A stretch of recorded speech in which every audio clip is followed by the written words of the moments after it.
Craig Kalki, Lake Ontario Fruit Team Team Leader. Welcome to our webinar, Irrigation Management in 2020. I'm going to introduce our sponsors. We're really fortunate to have three sponsors, three supporters of today's webinar: Valent USA, Empire Drip Supply, and Orchard and Vineyard Supply. Valent USA and Valent Biosciences. They have this message: Asana XL insecticide is formulated to have superior UV stability, providing for extended residual activity. It's very effective against a broad range of pests, including plum and peach tree borer, cherry aphids, and cherry fruit fly. They also offer zeolmiticide for long-lasting control of two-spotted spider mite and European red mites, working on all life stages of these pests, including eggs. Danitol is Valent's broad-spectrum insecticide that's effective on a wide range of tree fruit pests, including mites and cherry fruit fly. Danitol's short three-day PHI on cherry makes it an excellent choice for spotted-winged Drosophila control. More information about Valent and Valent products can be found at valent.com. Also, there's Empire Drip Supply, Kathy Madison and Liz Malchoff. Liz should be on in a few minutes. She's going to give a short presentation, and she can tell you about their business then. And finally, we have Orchard and Vineyard Supply. Chris O'Connell is the local representative there, and his information is there on the bottom of the screen. Terence, and I'm going to turn it over to you. Okay, thank you very much, Craig. Good afternoon, ladies and gentlemen. What a year we're having. There's so many things that we had planned to do this year. We had planned to have a wonderful Geneva Field Day next week, which was canceled because of the coronavirus pandemic. And so in lieu of that, we in Extension and the fruit team have decided to present a series of webinars on stuff we would have talked about at the field day. Today's the topic of irrigation, and it's timely because of the drought we're in.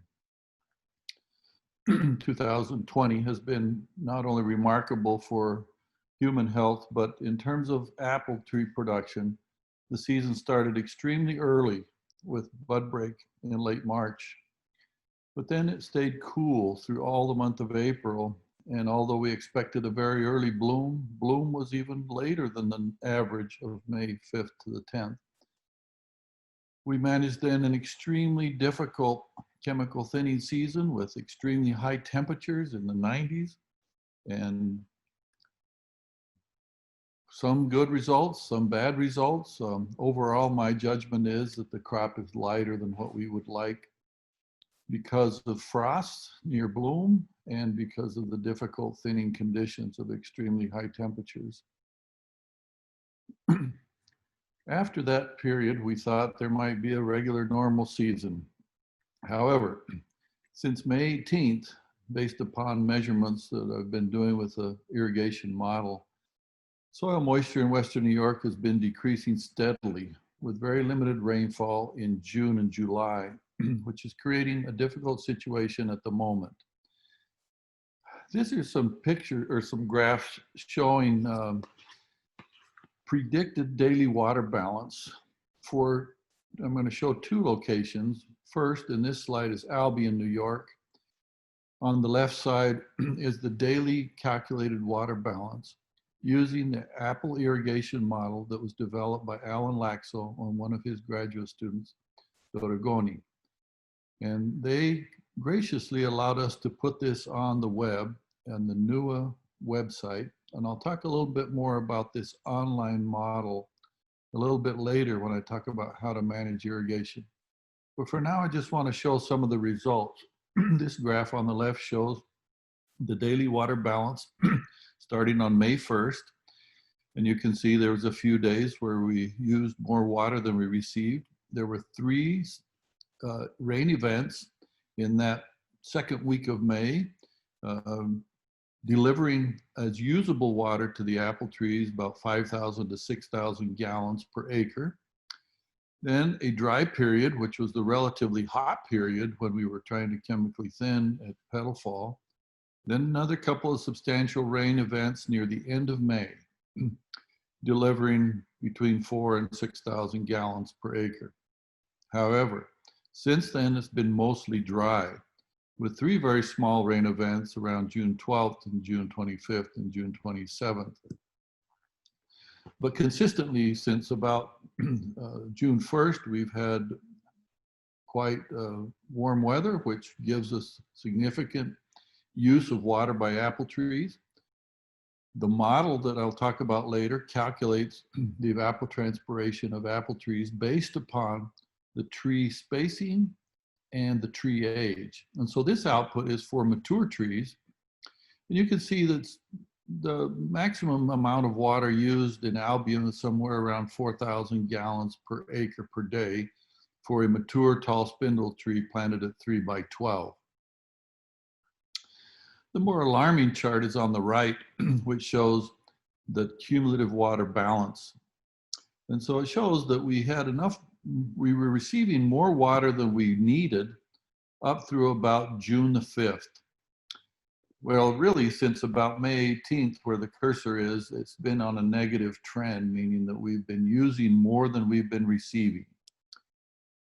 And that, despite a couple of small rain events in June, has just been consistently going down, down, down, indicating that we're somewhere near, by the end of this week, on July 10th or 11th, we will be in a negative 100,000 gallons per acre.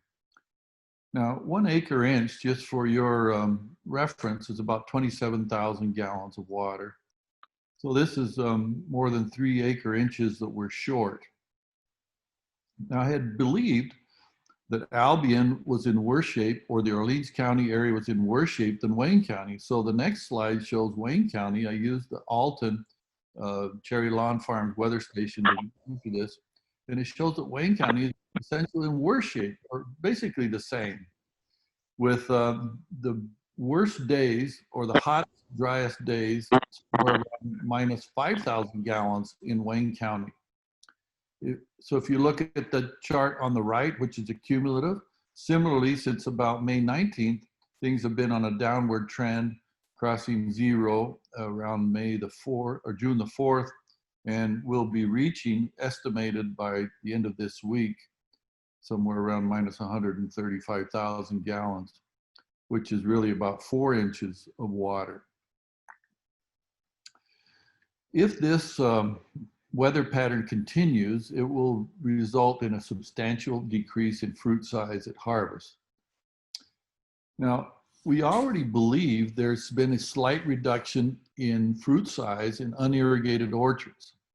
This data is courtesy of Mario, and I think maybe he would have talked about this earlier, and maybe he can add to it later. But he measured some New York ones in Orleans County and Galas. And the unirrigated New York ones were at 35.7 grams about 2 days ago, whereas the irrigated New York ones, similar soil, not replicated, but they were a couple of grams larger. With Gala, the size difference is smaller, but still showing an advantage to irrigated Gala versus unirrigated. If this drought continues, fruit size will be reduced considerably at harvest. And this is based on another model that Alan developed called the fruit growth rate, the fruit expolinear fruit growth model. And I show here a version of that with the data we took in the Hudson Valley a few years ago, showing fruit diameters for unirrigated, which is the green line, and various methods of irrigation, micro sprinklers or 2 trickle lines per row or 1 trickle line. And if we look back on this chart in early July, we could show a small difference in fruit diameter in early July on the unirrigated plots. But over time, that difference grew larger and larger, so that by harvest, there was a substantial difference in fruit diameter and fruit size. I expect that the small difference that we see now in fruit size will be magnified at harvest. So this is a big concern because of the great impact fruit size has on crop value.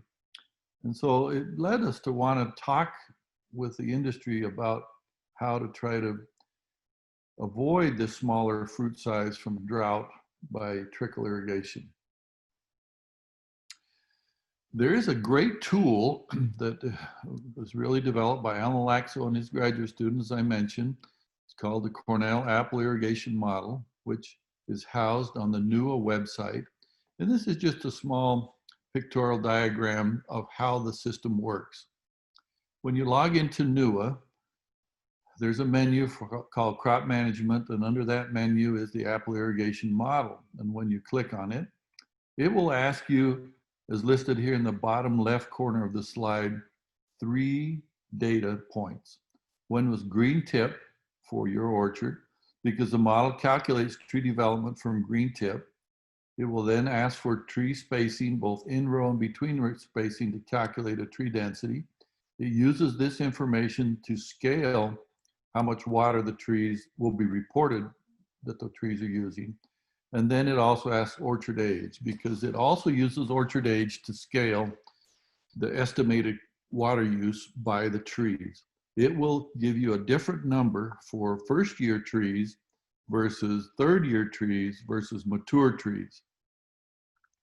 With that information, the web server finds the weather station closest to you, or you have to define the weather station. But it goes to that weather station and gets the data and then calculates evapotranspiration from trees. And it scales that output for both orchard age and the time of year. And that really is a function of, or leaf area, which is a function of the time of year.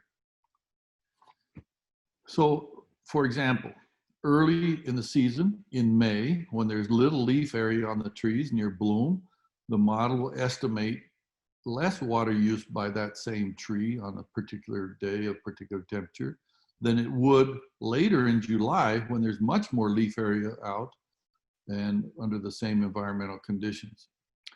The model then returns a daily water balance from bud break, and it forecasts water balance for 7 days forward based upon weather forecasts. Now, the weather forecasts are pretty good, but they're not always correct, especially in terms of rainfall. Rainfall is extremely localized in many cases, and your neighbor might get rain and you might not. The forecasts generally provide rainfall estimates for an area, and thus I think it's the weakest part of the model. Nevertheless, this is a very powerful tool for estimating how much water your trees are using and how much water you should add back. So this is a screenshot of what it looks like when you go to the Cornell Apple Irrigation model. On the left-hand side, it will ask you to pick a particular weather station. In this case, I picked Williamson and the particular year, and then when you hit continue, it will then bring up this next screen in which you have to enter the green tip date, your in-row and between-row spacing, and it will automatically calculate the tree density, and then you have to define whether it's a mature orchard or first or second or third or fourth year orchard. And then in this little button area under water balance, a calculate button will appear, and you click it, and this information will be presented. It only presents historically 1 week back and 1 week forward with the date you're looking at in the middle. It then calculates how many liters or gallons per tree, and it then will insert the rainfall that you've received according to the weather station that you picked. If your farm is not near that weather station, there's a column in white that allows you to enter the actual rainfall that you received.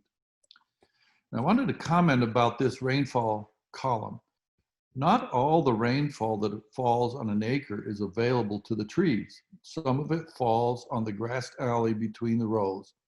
And in general, apple trees there are not many of them out in the grassed alleyway. So we discount water that falls on the grassed alleyway. For a mature orchard, we're estimating as the tree has access to about 70% of the land area. And so only 70% of the water that falls on that acre is listed under available rainfall. The model then subtracts that rainfall from the water used and then presents the balance. If the last column, the numbers are negative, it means the trees used more that day than they received. And if the number's positive, it means there was rainfall that exceeded what the trees used. And then there's also a column for cumulative, which we've added. This model is available, as I show on the right, at either nua.cornell.edu under the crop management menu, or more recently, we've developed a phone app that you can use from your phone, but you can also access this version from your computer at malusim.org. If you don't have the phone app, go to either the Apple Store or the Android Store and Google the word Malusim, and that app will appear, and you can download it and then run these models from your phone. So how to use this model? We've struggled over the years to try to figure out how the best way to use this model. And this is my current suggestion for how to use it. We would generally suggest that you replace the water lost each week through irrigation on a weekly basis. And I'll give a little more specific about that because I think weekly additions of water are fine early in the season in, say, May and June, but to the middle of June. But once we get to the middle of June and all of July and August when it's hot, I think you've got to replace water at least twice a week, and on really hot periods, 3 times a week. I'll give more specific, detailed advice on that in a moment. But for now, let's just remember back to those slides I presented for both Albion and Alta, New York, that showed this year, mature tall spindle orchards are using between 4,000 and 5,000 gallons per day. Now that's an important number to try to keep in mind. Now, the trees have access to water that is stored in the soil. And so the diagram that I show here is a box that the tree's planted in of water. That water is in the soil and it's available to the trees. However, different soil types have different amounts of available water. Sand generally can only hold about 1 inch of available water, which is 27,000 gallons. Now, if we use 4,000 to 5,000 gallons a day, let's just say 4,000 gallons a day, that supply of water and sand would last only about 7 days. Loamy soils hold much more water. They can hold 3 times that almost, 81,000 gallons, and they would supply almost 20 days of the tree's needs. Clay soils hold even more, 108,000 gallons per acre, and could supply the tree for 27 days without any rainfall or irrigation at the maximum heat load. Now, not all days are as hot, so that that amount of water in many cases lasts longer. But I've pictured in this little diagram a darker blue at the top of the box and a lighter blue at the bottom to try to illustrate that not all the water that's available is available as easily as other water. So when a soil is at field capacity and has the maximum amount of water that it can hold, that first water that the plant extracts is readily available. But as it dries the soil down, the last part of the available water is not so readily available. And I call it the bottom of the tank. It's harder for the plant to extract. And because of that, if we drain this tank down and we're pulling water that's not very easily extractable, the plant often suffers some stress, even though there's still water available. And the plant responds by shedding stomates, and that then slows photosynthesis, and it slows growth of fruits, leading to smaller fruit size. So in theory, we would like to keep the tank pretty well full by adding back water that we lose each week. Now, the climate in New York is often very rainy.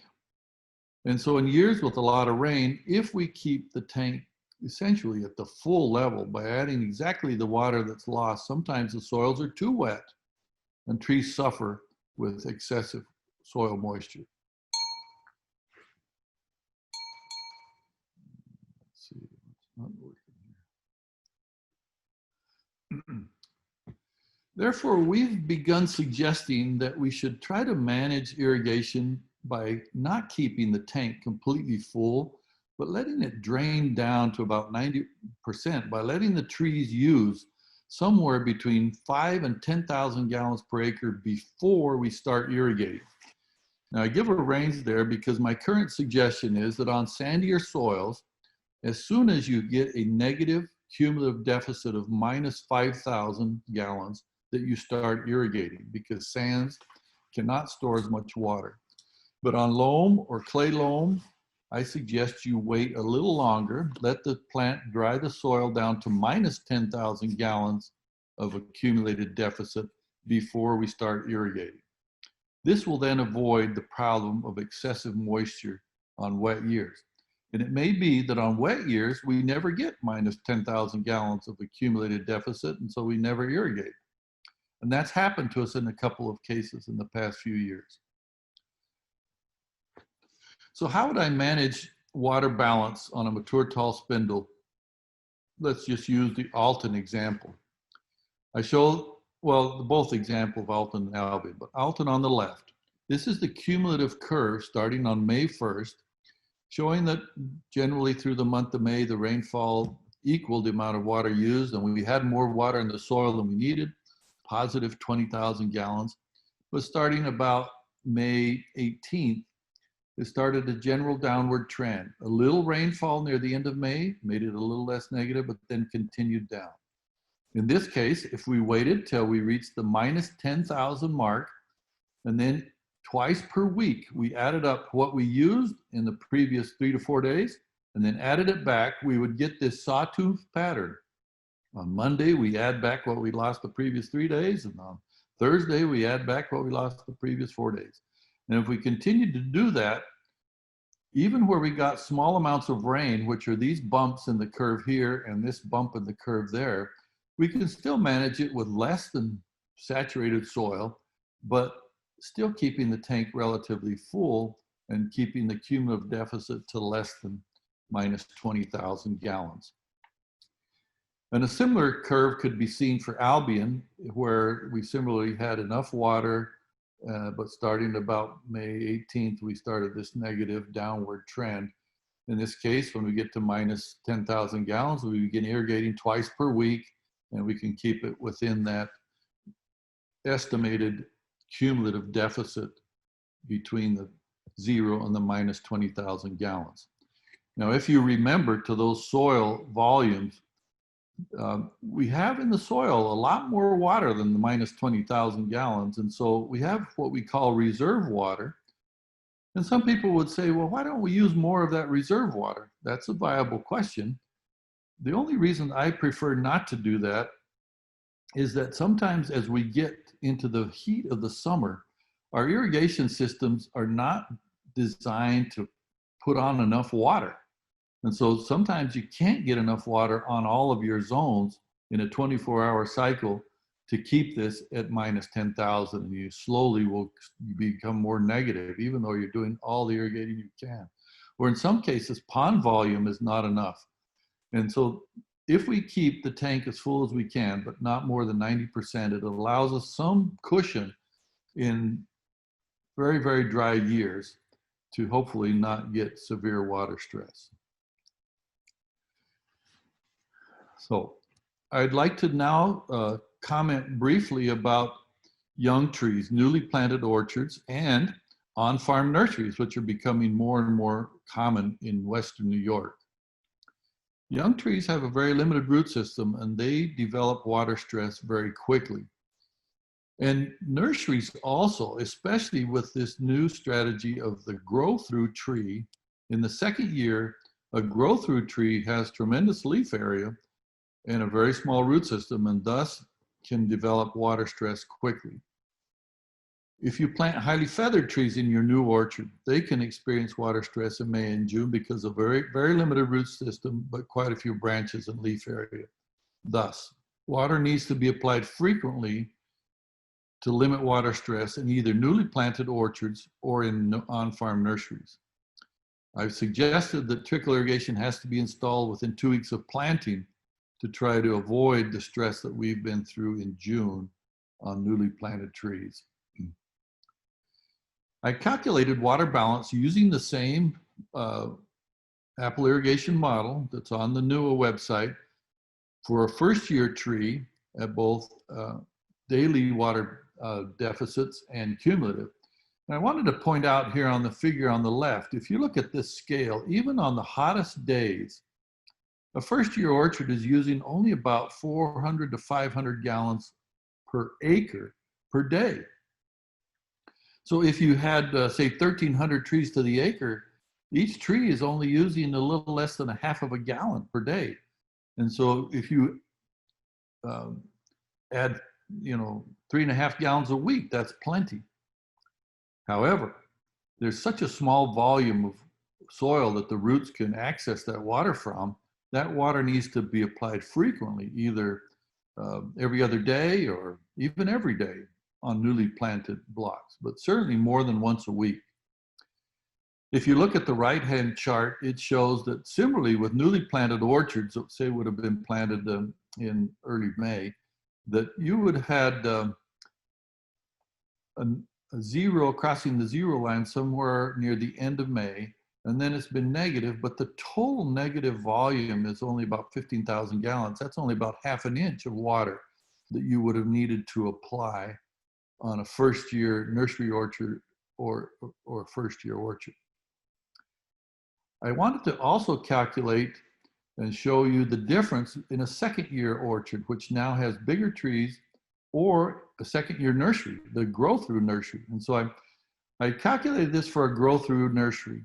And you can see that in the dry weather we've been through in June, a second-year nursery is using 3 times the amount of a first-year nursery, 1,500 gallons per acre per day.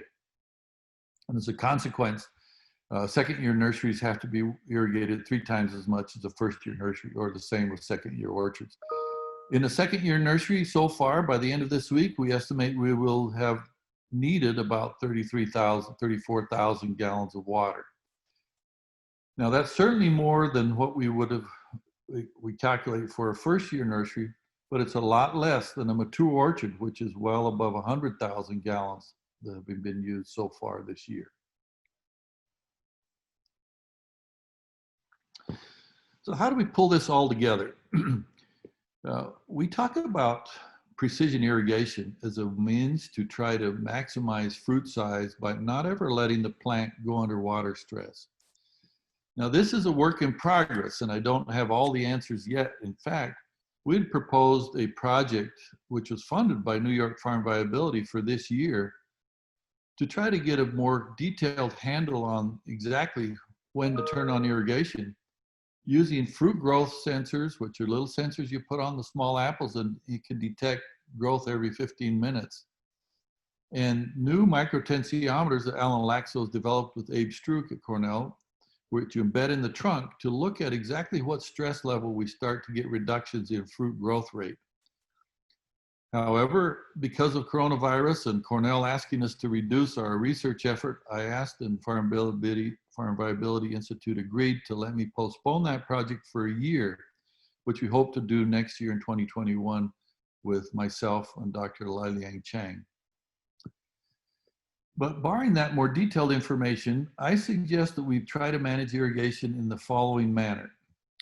Weekly, at least, and preferably twice per week, go onto the NUA website and calculate the ET for your orchard and write down the numbers. Basically look at how many total gallons were used by the trees during the previous week, how many are predicted to be used in the coming week. If you're doing it twice per week, then it would be in the previous 3 to 4 days if you divide the week in half.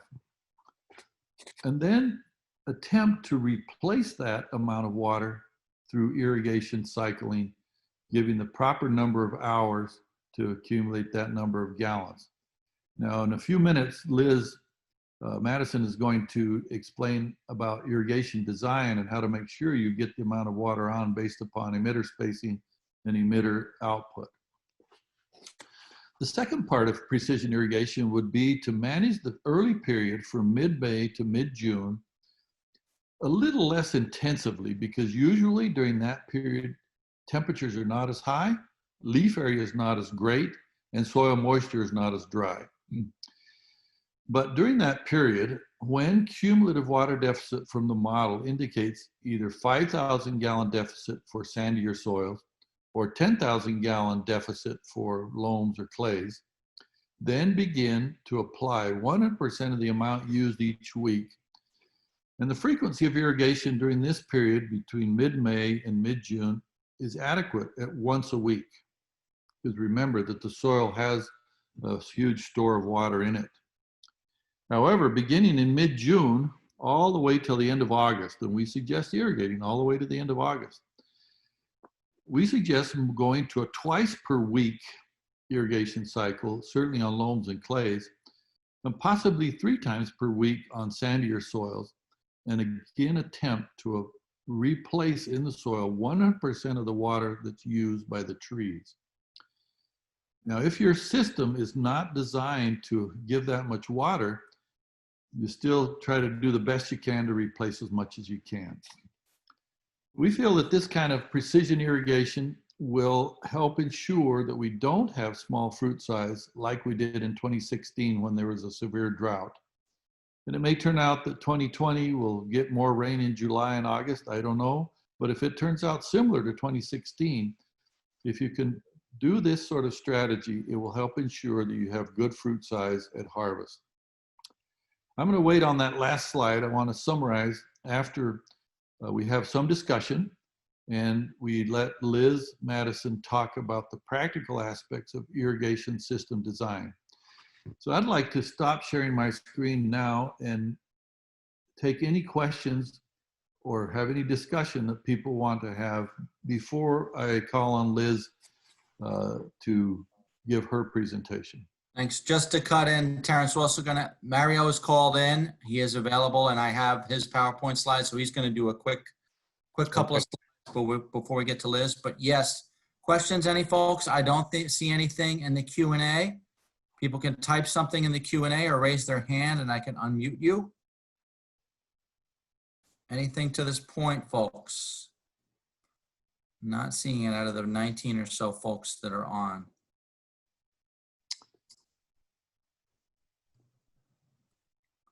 All right, well, time to formulate questions, folks. And I'm going to unmute Mario and hopefully share the screen. Mario? Yeah, can you hear me? Yes, we can hear you. So Great. very quickly, before Liz, just to share with you the fruit size data that we collected on Friday. And definitely you have there again in fruit weight in grams from 4 grams for Gela in a irrigated site, similar site, similar trees, similar rootstocks, kind of similar soil profile, and even a bigger gain with New York 1. We measured there 9 grams between no irrigation and irrigated. Something that is very interesting to me for this exercise is that it's not easy eye to eye when you compare the fruit size in millimeters. It's going to be very similar between 36 to 39 millimeters in New York 1, between 36, 37, 38, 40 millimeters in Gela. You don't see that eye to eye when you compare just the fruit size. You have to wait to see the difference that we have during this weekend with the scale. So it's something that it's a nice exercise that invite everybody that if you have irrigation, if you have a section of the block without irrigation, without trickle line, something without water, try to see and compare where we are today and where we could be by the middle of July and by the end of July, early August, if you can follow some fruit weight and fruit size. That's it. Thanks, Mario. Also, a quick plug before I forget. So same time next week, Tuesday at noon, we're having a webinar, peel sap analysis and prediction of bitter pit and Honeycrisp. We really want to have a concerted effort. Terence has anything to add, feel free to add, Terence. We're trying to coordinate through packing houses and crop consultants and growers to collect samples for this peel sap analysis. fairly easy to do, very inexpensive test. We are coordinating getting the samples to Cornell Nutrient Analysis Lab, and it's going to be really helpful to be able to say, hey, am I at high risk for bitter pit? Should I not store these fruit long at all? Should I market them quickly? Or, wow, these seem like they're at lower risk for bitter pit and have better storage potential.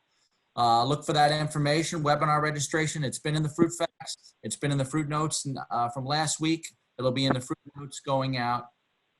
No, it's not going to be in the fruit notes again, but it's also on our website. So all that information is there. And all these packing houses have sponsored us so far. So we really appreciate it. It's going to be a really good effort. Craig, there's a question in the chat box. Wait, hold on. Question, summer pruning, orchard mowing, does that consume extra water? Okay, let me tackle those separately. The mowing of the grass in this alleyway, I'm assuming that there's a clear herbicide strip with no weeds, like we'd like to see, and then a grass alley.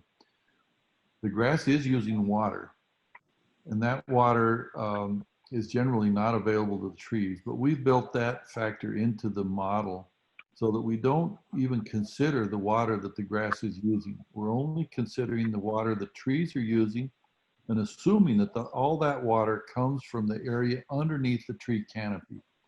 So for example, on a 12-foot, 11-foot tall spindle spacing, if the canopy is 3 foot wide on each side, that's 6 feet out of the 12, there's at least 50% of the land area that the tree is over, and its roots have access to that water. The other land that's under the grass, the tree roots have very little access. There are some roots out there, but very few, and they're generally deeper. So we sort of fudge, so give a little bit of weight to that water, but very little. So you mowing the grass does reduce the grass's water loss, but it doesn't really help the trees.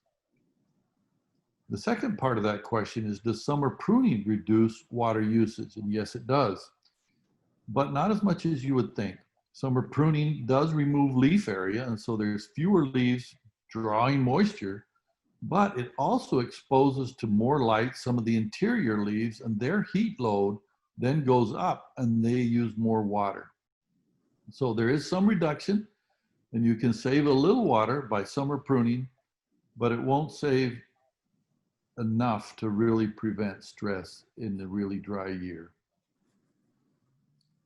Thank you, Terence. I don't see any more questions. Pleased to have Liz Malchoff from Empire Drip Supply. All right, so there's a few things I'm just going to quickly talk about in terms of like the actual irrigation design. I'm going to step back from what I'm sharing the screen of currently. Terence had said there is, as Terence had said, there are different spacings and flow rates that you choose based on your soil type. It's a common misconception that the spacing with the emitters between the dripper holes is based on the tree spacing. We actually try to create a completely wetted band underneath the soil, and so we actually look more at the soil type when trying to determine that versus the tree spacing. Typical spacing is going to be either 2 foot or 3 foot. The 2 foot we tend to pick for sandier soils. The 3 foot is good for loam, which is really common around here, loam and more clay-based soils. The flow rate, we doubly decide based on your water source, your water availability, and I'll go into a little bit more in just a second on why we might change based on your water availability. But if water is unlimited or relatively so, we tend to put a higher flow dripper on sandy soils because you're able to recoup, put the water back into the soil much quicker because it drains quicker on sandier soil. That being said, on clay, more clay type soils, we'll put it on slower because it gives it a chance to percolate through the soil. If you do it too quickly, you'll get pooling above the ground and you're wasting water, it's evaporating, and you're just getting a lot of extra runoff. So those are kind of how we determine the spacing and the flow rate based more on the soil type than actually on anything else. To go into now looking at my screen share here, another technique that we often will do that's kind of newer is putting different varieties onto different headers.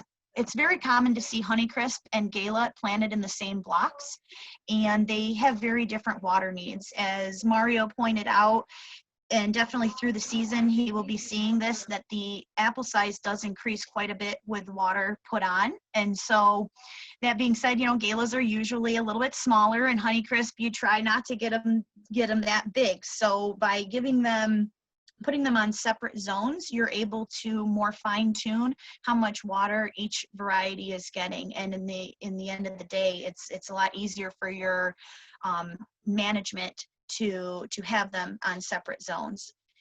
The other thing I want to talk about is talking about the zones. We try to shoot for under 14 zones, actually under 12, or yeah, no, under 14 zones. So basically you have 2 irrigation events per day, per week. The reason we shoot for that is like what Terence said, you don't want to be undersizing the system. Our main goal is to be able to put at least, or at maximum, 1 inch a week on everything that you have under irrigation. That being said, you know, we always have to work with the water source. So sometimes we're put up against a rock and a hard place where we just, you know, you have to do what you have to do to get some water on. But if in a good system design, we will definitely make it so that everything can get at least 1 inch a week. And that depends also on the run times on your actual dripper line. And so I will show you in a chart in just a second that shows you how different those run times are for those different spacing and flow rate emitters. My next point is just a real quick thing. A lot of growers have opted to putting, as you can see in the picture, have been putting all of the valves in one spot. And that again is just has to do with your on-farm management and logistics. It helps speed things up, and it just helps to keep everything out of the way as well. As you can see in this picture, this grower has put huge blocks in front of this, so you're trying to mitigate any damage that's going to be caused by mowers or tractors in the fields. This is a way of getting rid of the valve boxes that are in the ground and having multiple valve boxes all scattered throughout your farm. It does take more tubing, but sometimes, you know, the logistics of it really make it worthwhile at the end of the day. And these systems are permanent systems, so they're going to last 20 plus years. And so sometimes a few extra $100 in the initial setup of the system is worth it in the long run to be able to quickly change those zones when you've got a busy day of doing a lot of other things. Next, I'm going to go into, so this is the chart I was describing. You're going to want to look more at this 12-foot spacing between rows. This first column is the row spacing. The second column is what we assume. Typically, there's a 3-foot lateral movement with water percolating horizontally. In sandier soils, that number is going to be down around 2 foot. So we change this chart accordingly. But if you look at down this 12-foot spacing, which is pretty common nowadays, the 24 by 0.4, now that's a 24-inch spaced between emitters, and the 0.4 is gallons per hour per emitter. And that is how all heavy wall is measured. It's per emitter in gallons per hour, which is, you need to know that for determining your total flow rate. So you can see that it actually would take about 9.5 hours to put down an acre inch. Going over to like the 24 by 0.6 here, which is the same spacing but a higher flow rate, it only takes about 6 hours to put down an acre inch. And then moving over to 36, which is a 3-foot spacing by 0.4, you're looking at about 14 hours to put down an acre inch. Now this is where we look at the big picture and try to determine, okay, if we're using 36 by 0.4, which is a very common tubing combination to use, mostly because it can do really long runs. That can do the longest runs, about 1,000 foot. So a lot of times growers are forced to use that one because they have 800, 900 foot rows, something like that. You're looking at 14 hours just to get an acre inch down. So you want to make sure that through a course of the week that you're able to put an inch on all of your irrigated blocks. And so at 14 hours, we really couldn't have much more than 14 zones before, or 14 irrigated blocks before, you know, we're running out of time where we can't put on an inch every week. And as Terence hinted to earlier, it's really critical not even to just put it on once a week, but maybe possible multiple times a week, because you really want to try to keep that soil in saturation. If it gets to be bone dry, it takes a lot more water to get to a place then where the plants can actually use it. You need to resaturate the soil, and then there's enough that the plants are able to extract it from the soil. The last point I will talk about here is really quickly subsurface drip. A lot of people aren't familiar that you can actually bury this tubing. There are a lot of reasons why, and I'm not going to go into them right now. There's the emitter. Actually, I'll just pan down here really quickly. This is actually what the emitter looks like inside of the tubing. It's not just a hole. And so you can kind of see there's a few things here. There's like this turbulent chamber that increases the velocity of the water that helps to flush things. There's a diaphragm here that is how it controls the flow rate. It's a pressure compensating emitter, so it has the same output over the same, no matter what the pressure is behind it. But also that diaphragm, if any particulate gets wedged in between that diaphragm and the top part of the emitter body, it will vibrate and jostle the particle loose. So they call that self-cleaning. So there's just a few ways that this tubing can be buried and not have issues with dirt getting into the emitters, or dirt in the emitters getting flushed out. So it's it's beneficial because the water is more beneficially used by the tree and not surface weeds, because, you know, surface weeds roots aren't very deep and the tree roots go much deeper. So if you're already putting it down, typically people are putting it between 6 and 18 inches down. It's also out of the way of above ground implements. You know, you've got workers who might be hit it with a mower or the flail, whatever it may be. And it's nice to just get it out of the way. And yeah, the last point here is what I had said, that the emitters are designed to be buried, and they do it a lot in Southern California, as well as here on the East Coast for different types of, not row crops, but field crops like alfalfa, soy, corn, things like that. So that's another option for designing a system more efficiently and using the water more efficiently. And that's about all I have. Thank you very much, Liz. Questions for Liz or Terence or Mario? I don't see any open questions. Nothing in the chat box. We'll give folks a minute. Well, Craig, I'm going to make a few closing comments, and I have a slide I want to put up. Okay. Okay. Do you want to put yours up first? Nope, all good. Okay.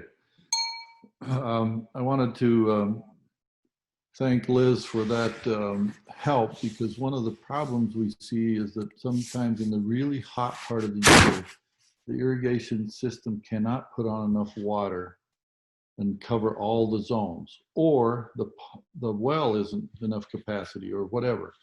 And so that's why I wanted to talk a little bit about just these broad numbers. During this period of time, my summary points are, if July continues like it is right now and we don't get much rain, we need to be putting on about 4,000 to 5,000 gallons of water per acre on hot days. And if you multiply 4,000 gallons times 7 days, that's 28,000 gallons, which is an acre inch. An acre inch is 27,000 gallons. But on our worst days, we're using 5,000 gallons, and that's 35,000 over 7 days. So that's an inch and a third or an inch and a quarter per week. Now, if your system can't supply that amount of water, if you've kept your soil volume relatively full of water, you still have a lot of buffer, and you can go for several days and hopefully we get some rain. You contrast that with first year trees or nursery trees, first year in the nursery. So a tenth of that, 400 to 500 gallons of water per acre on hot days, multiplied by 7 days. You know, in a whole week, on a nursery, we might only need, a first-year nursery might only need to put out, you know, 28 to 300 to 3,000 gallons per week. But I wanted to emphasize that once we get into second-year nursery trees with the grow-through trees, and some of you are doing that, they have a lot of leaf area. And I calculated this based on a spacing of 8 inches by 3 feet. That's more than 18,000 trees to the acre. In that second year, they're using between 1,200 and 1,500 gallons of water per acre on hot days. And so if you multiply that out over 7, you know, you're going to have to be applying substantial more water on a second-year tree, somewhere near a half an inch, 0.4 to half an inch of water per week. This Cornell apple irrigation ET model that Dr. Laxo developed is really a wonderful and easy to use tool. And it allows you to know precisely every day the amount of water used. And if you'll just write those numbers down and add them up over the previous 3 days, it accounts for rainfall. So if you get an inch of rain, it'll tell you you're way over the water you need. But then let it dry down. And when you get to the minus 10,000 level, then you start irrigating again. But it will help ensure that we don't put trees under water stress and we achieve the fruit size we're looking for. Lastly, we did a study in 2007 or something like that, I can't remember the year, through 10, with a graduate student, where over the years that we were doing the study, we found that years with dry Mays and dry Julys had more bitter pit. Those 2 periods of the year gave us the most bitter pit. So we're right now entering this period where water stress of trees will end up resulting in more bitter pit of Honeycrisp. So although we may not want to irrigate excessively Honeycrisp and get huge pumpkin-sized fruits, we do need to minimize stress with Honeycrisp in July to minimize bitter pit. So I'll close by saying I have several great ideas to improve the way the model is presented, the interface that you see, which I had hoped to do for this year, but with coronavirus, we weren't able to get that done. But I hope that we'll have a better interface on this irrigation model for next year that will give you more precise information. I would also invite you, if you have some suggestion on how to make the apple irrigation model more useful to you, let me know and we can build that in. So with that, I'll quit and would welcome any questions that you might have. Thank you, Terence. Any questions, folks? We're a little bit over, but we can take a question or two. Looks like we got one. First year trees, but were grow through, so are quite large past third wire. How much water per week? So if they're that tall, and I should have thought of this, I would go into the apple irrigation model and put, instead of second year tree, put a third year tree, because that's as big as a third year tree in the orchard. And it will then tell you how much water that's going to use.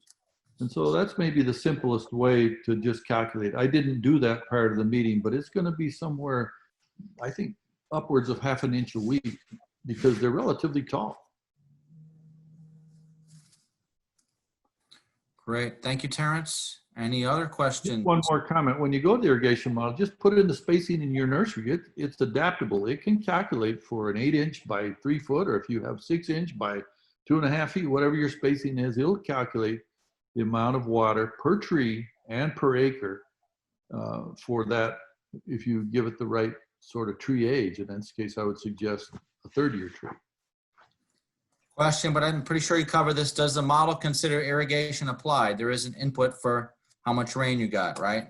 Yes. And so you can add in the amount of irrigation you put on, and it will then keep track of that, and it will tell you how much your deficit is. But this is a small improvement of the model that I need to make, because it only considers 1 week before and 1 week after. I really want to have it all the way from green tip. And so growers could input in this Malusim version each week how much water they put on, and it'll tell you what your total balance is since the beginning, and whether you're keeping up or not. So it's not perfect right now, but it will be better by next year on that aspect. Great. I just wanted to share a contact information for Liz and Kathy with Empire Drip Supply. There's their office number and their website address, empiredripsupply.com, for anything you need. And I want to thank all the sponsors, Valent and Orchard Valley Supply as well. I do not see any more questions, so I want to thank Terence and Kathy and Mario again. And we hope you will join us at 12 o'clock next week on Tuesday, July 14th for a bit of pit mitigation.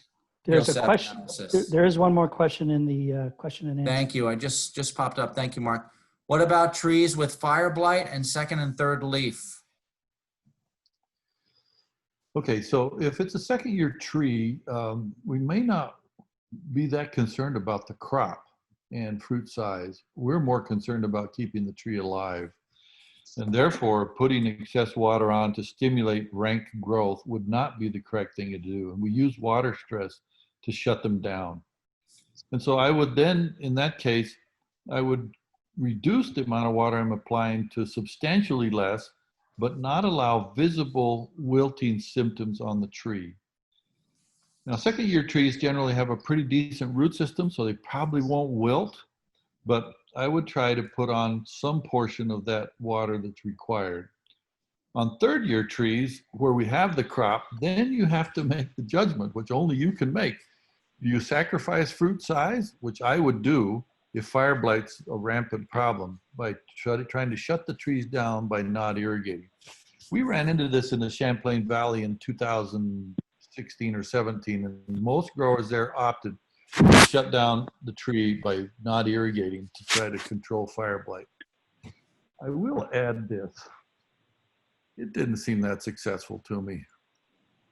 It's a great help, but I remember from a fire blight expert many years ago told me that really what helps control fire blight in the summer is 90-degree-plus days.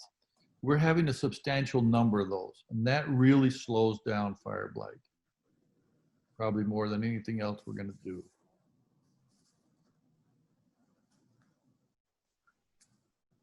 That I'm unmuting our panelists in case they have anything else to add. Terence, Terence, can you hear me? Yes. Yes, we can hear you. Do you have any concerns about a severe water stress in the last 2-3 weeks about return bloom for next year? Is a relationship there for return bloom? Yeah, there is, but that is also a little bit complicated issue. If water stress is mild, it sometimes helps repeat bloom because it slows down terminal growth and still allows enough growth for the terminal to form a flower bud. Now, if you never really studied anatomy, it might not be obvious to you, but once the bud stops growing visibly, inside it still has to develop a certain number of nodes to have a flower bud. If water stress is so severe that it just basically shuts down shoot growth and it can't continue the development inside the bud, you get less repeat bloom. So severe stress results often in less repeat bloom, but mild stress, which just stops shoot growth and sets a terminal bud, often improves return bloom. Okay, thank you. With that, folks, I think we'll wrap it up. It's 1:09. We've run a little bit over. Again, greatly appreciated. All of our panelists and sponsors, and have a great afternoon.